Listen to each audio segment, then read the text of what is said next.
नमस्कार।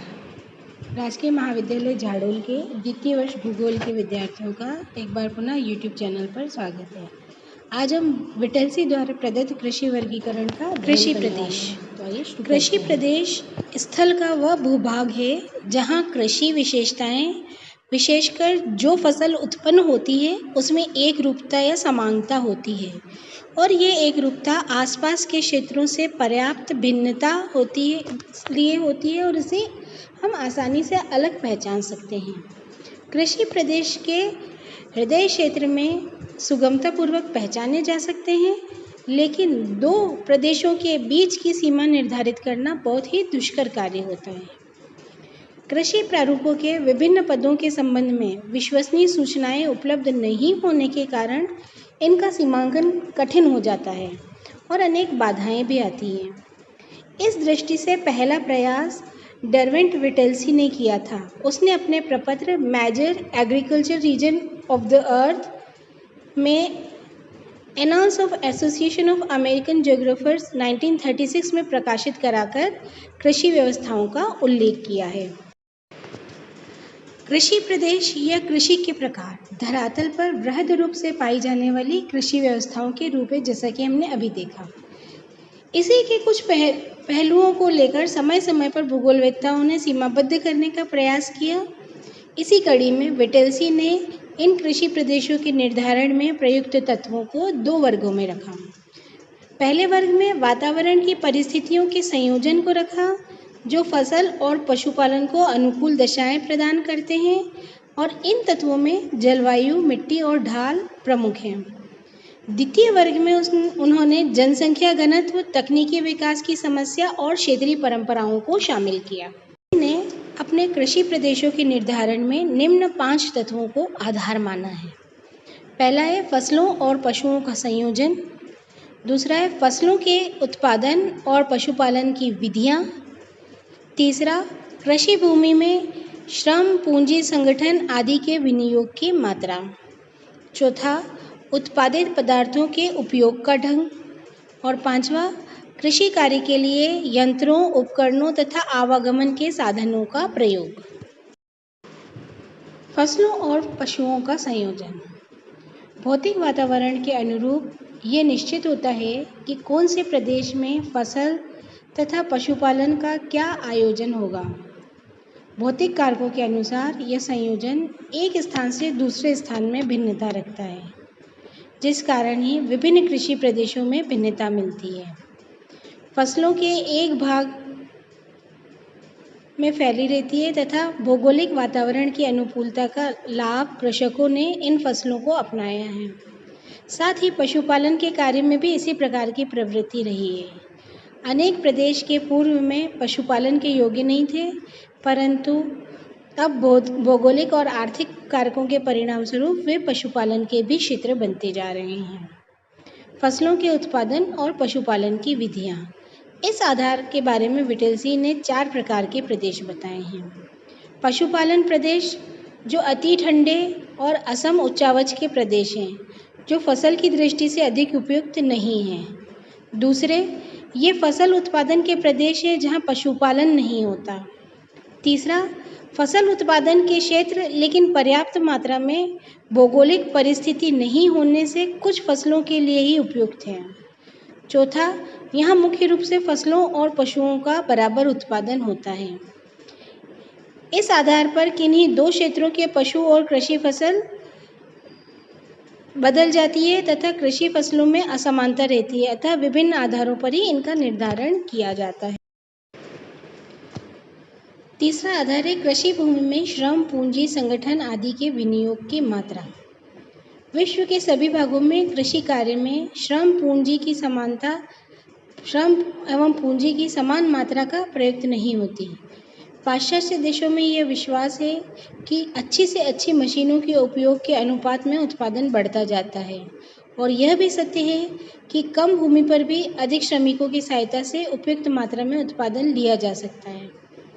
अतः सघन कृषि हेतु श्रम एवं पूंजी दोनों की पर्याप्त मात्रा में आवश्यकता रहती है। दक्षिणी पूर्वी एशिया में कृषि कार्य के लिए मानव श्रम अधिक काम में लिया जाता है तथा पूंजी का निवेश कम किया जाता है, जबकि यूरोपीय देशों में इसके विपरीत स्थिति है। वहाँ पूंजी अधिक और मानव कम प्रयुक्त में आता है। इन तत्वों के पर्याप्त मात्रा में विनिवेश के अभाव में अफ्रीका और मध्य एशियाई देश पिछड़ी अवस्था में हैं। अतः स्पष्ट है कि इन तत्वों के निवेश के आधार पर विश्व में असमानताएं मिलती हैं। कृषि से उत्पादित पदार्थों के उपयोग के ढंग। विटेल्सी ने बताया कि कृषि से उत्पादित कितनी मात्रा में उपभोग होगा, कितना निर्यात बचेगा। इस संदर्भ में यह पाया जाता है कि प्रत्येक प्रकार के क्षेत्र मिलते हैं। इनमें अंतर यही है कि किसी क्षेत्र का कितना प्रतिशत बेचे। यदि किसान उत्पादन बेचता है तो यह जीवन निर्वाहन किसान कहलाता है। कहीं कहीं बागानी क्षेत्र विकसित हुए हैं। निर्यात या व्यापारिक कृषि का विशिष्ट रूप है। जब कृषक का मुख्य लक्ष्य फसलों का व्यापार होता है तो हम उसे व्यापारिक किसान कहते हैं, और यदि वह अपने फसल का बहुत कम भाग ही निर्यात कर पाता है तो वो जीवन निर्वाहन प्रकार का कृषि होता है। कृषि कार्य के लिए यंत्रों, आवागमन साधनों आदि का प्रयोग। विश्व के अनेक क्षेत्रों में कृषि क्रिया की विधि और उसमें प्रयुक्त उपकरणों में असमानता पाई जाती है। पश्चिमी यूरोपीय देशों में कृषि का मशीनीकरण चरम सीमा पर है। सभी कार्यों के लिए, खेतों को तैयार करना हो या भोजन सामग्री बनाना हो, सब काम मशीनों से होता है। दूसरी तरफ उष्णकटिबंधीय देशों में स्थानांतरित कृषि और चलवासी पशुचारण का स्वरूप भी विद्यमान है, जहाँ केवल पशु और प्राकृतिक वनस्पति निर्भर रहते हैं और मशीनों का प्रयोग नहीं। इन्हीं सब आधारों को ध्यान में रखते हुए विटेल्सी ने सन 1936 में संपूर्ण विश्व को 13 कृषि प्रदेशों में बांटा, जिसमें सबसे पहला था जलवासी पशुचारण प्रदेश। ये वे प्रदेश हैं जहाँ पे घुमक्कड़ जनजातियाँ रहती हैं। ये अपने पालतू पशुओं को लेकर एक चारागाह से दूसरे चारागाह में प्रवास करती रहती हैं। एक मुख्य यही है इनमें कि ये एक जगह पर टिककर नहीं बैठती हैं। इनमें मुख्य रूप से मरुस्थलीय प्रदेश, अरब के मरुस्थलीय प्रदेश की बद्दू आदि जनजातियाँ आती हैं। दूसरा है व्यापारिक पशुपालन प्रदेश।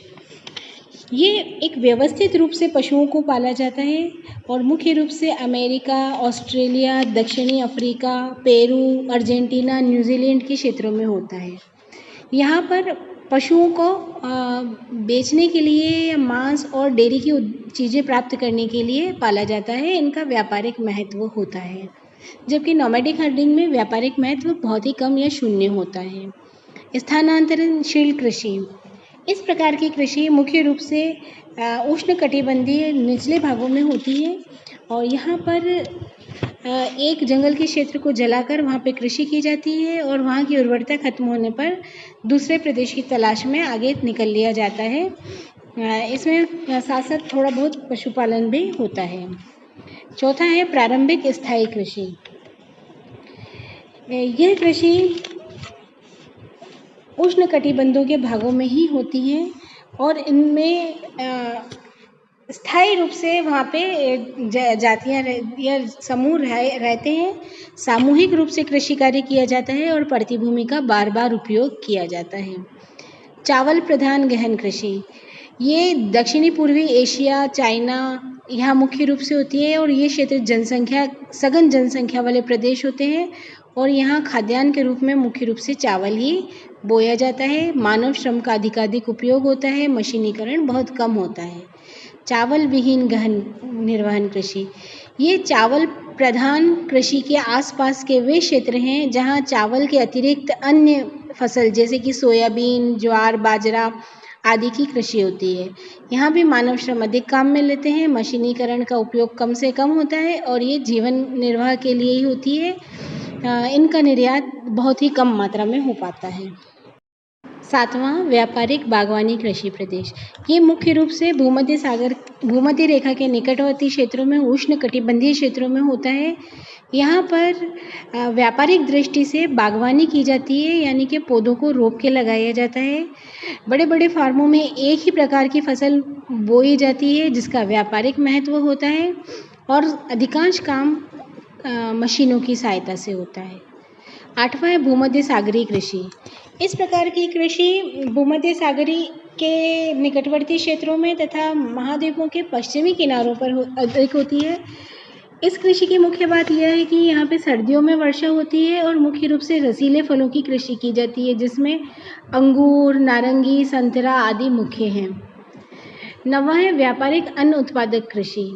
ये कृषि यूरोपीय देशों, अमेरिका, संयुक्त राज्य अमेरिका, कनाडा आदि क्षेत्रों के प्रेरीज प्रदेशों में या स्टेपीज प्रदेशों में होती है। यहाँ मुख्य रूप से गेहूं की कृषि की जाती है और इसका उद्देश्य व्यापार होता है। अधिक काम मशीनों से होता है और उन्नत प्रकार के बीज और सभी चीज़ें उन्नत तरीके की इसमें यूज़ की जाती हैं।